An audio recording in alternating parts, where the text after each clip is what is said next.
Halo semua, kami dari kelompok 7, kelas 6C mata kuliah Psikologi Industri akan memaparkan kasus mengenai korelasi tekanan psikologis di antara pekerja industri pertambangan terpencil di Australia.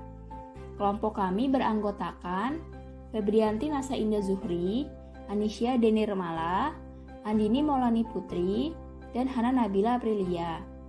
Topik pembahasan yang akan kami bahas yaitu yang pertama, analisis kasus 5W1H, yang kedua, bahaya dan risiko, yang ketiga, rekomendasi dan pengendalian, dan yang keempat, kesimpulan. Pembahasan pertama, analisis kasus 5W1H.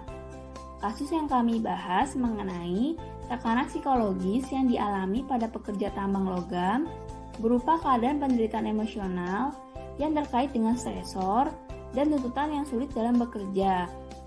Kasus ini berlangsung dengan rentang waktu Juni 2015 hingga Mei 2017 yang terjadi pada industri tambang logam di Australia.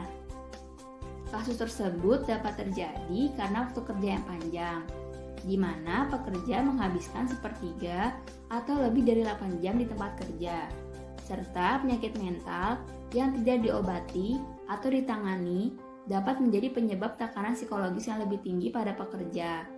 Yang terdampak terhadap kasus tersebut sebanyak 1.799 pekerja dari 4 industri tambang logam yang berbeda-beda di Australia, yaitu Australia Barat, Northern Territory, Australia Selatan, dan Tasmania. Faktor lain yang menyebabkan tekanan psikologis pada pekerja tambang logam berkaitan dengan karakteristik tempat kerja yang seringkali memiliki waktu shift yang panjang, 9-12 jam, kurangnya dukungan sosial sehingga merasa kesepian, dan pengaturan tempat kerja sering berada di pedesaan atau terpencil. Selain itu, lokasi yang terisolasi secara geografis mengharuskan pekerja tambang untuk bekerja jauh dari rumah, sehingga mengakibatkan jauh dari keluarga, teman, dan sulit melakukan interaksi sosial. Oke, selanjutnya kita masuk ke pembahasan mengenai bahaya dan risiko psikososial yang terdapat di dalam jurnal. Untuk bahaya dan risiko psikososial ini dibagi menjadi dua, yaitu context of work, di mana bahaya dan risiko berkaitan dengan pekerjaan. Yang pertama ada bahaya jam kerja yang panjang, di mana dapat menimbulkan kecemasan, kelelahan, dan gangguan psikomotor. Lalu yang kedua lama kerja, yang dapat berisiko adanya penurunan kepuasan bekerja, perasaan sendirian, dan burnout. Lalu yang ketiga beban kerja yang tinggi yang dapat menimbulkan kelelahan, stres, dan burnout.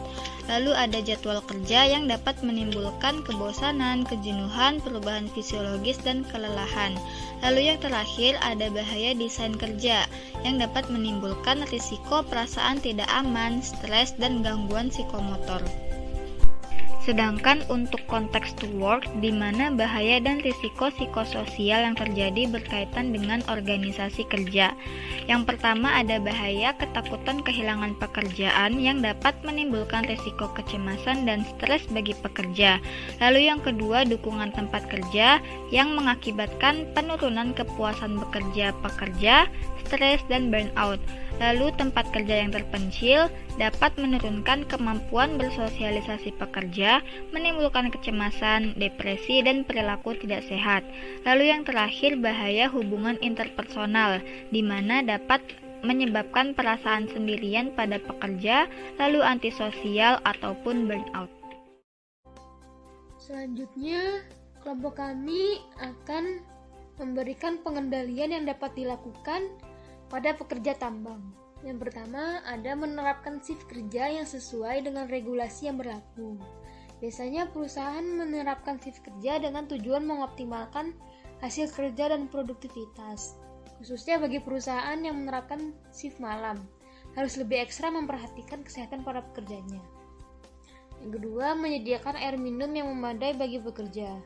Bagi para pekerja tambang yang rentan terpapar terik matahari, diharuskan minum air putih yang cukup agar tidak mengalami dehidrasi. Untuk itu, seharusnya menyediakan air putih di tempat kerja. Yang ketiga, merancang lingkungan tempat kerja sesuai dengan prinsip keselamatan pertambangan.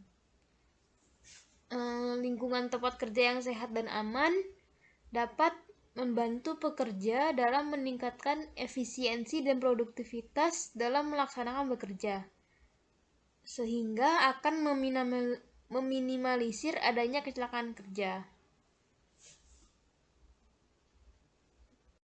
Selanjutnya, rekomendasi yang kelompok berikan adalah mengadakan cuti. Karena yang kita tahu, pekerja tambang kan mempunyai beban kerja yang sangat tinggi. Jadi, perusahaan juga wajib mengadakan cuti bagi para pekerjanya. Selanjutnya, mengadakan rekreasi. Agar pekerja tidak jenuh pada pekerjaannya, perusahaan juga tentunya mengadakan rekreasi minimal 1 tahun sekali, agar pekerja ini kembali semangat dalam melakukan pekerjaannya dan tidak mengalami stres saat kerja. Selanjutnya, menyediakan perawatan kesehatan mental bagi para pekerja. Perusahaan juga dapat membantu pekerja untuk menjaga kesehatan mental. Caranya yaitu dengan menyediakan perawatan kesehatan mental sebagai bagian dari pilihan asuransi, mempromosikan kesadaran kesehatan mental dan perawatan diri. Selanjutnya, melakukan pemeriksaan kesehatan awal berkala dan khusus kepada pekerja. Pemeriksaan kesehatan pekerja ini harus dilakukan sesuai undang-undang dan peraturan pemerintah yang berlaku, karena yang kita tahu ini bertujuan untuk mengetahui riwayat penyakit pekerja. Selanjutnya, rekomendasi yang diberikan kelompok adalah berkonsultasi dengan pekerja untuk menciptakan budaya kerja yang sehat. Apabila budaya kerja sehat dan kondusif, maka akan mengurangi stres yang dirasakan oleh pekerja. Selanjutnya, adanya kebijakan gaji mengenai standar gaji sesuai dengan tingkat beban kerja. Karena yang kita ketahui, pekerja tambang mempunyai beban kerja yang tinggi. Maka apabila beban kerja tinggi, harus seimbang dengan gaji yang diterima, agar pekerja mendapatkan kesejahteraan. Dan yang terakhir, adanya program olahraga agar pekerja tetap sehat dan bersemangat bekerja. Baik, pembahasan terakhir ialah kesimpulan.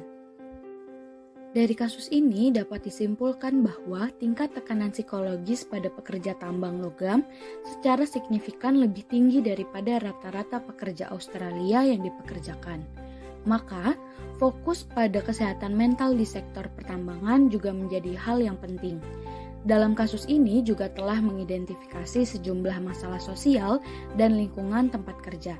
Dengan itu, industri pertambangan diperlukan untuk membuat intervensi tempat kerja yang sesuai, yang menangani faktor pribadi dan sosial serta karakteristik tempat kerja. Intervensi semacam itu harus dilakukan dengan tujuan untuk mengurangi tekanan psikologis dan potensi bahaya lainnya yang dapat ditimbulkan baik bagi individu maupun industri pertambangan secara keseluruhan, terutama risiko yang dapat terjadi akibat bahaya psikososial. Baik, mungkin sekian yang dapat kelompok kami sampaikan. Kurang lebihnya mohon maaf. Semoga video ini dapat bermanfaat. Terima kasih sudah menyaksikan.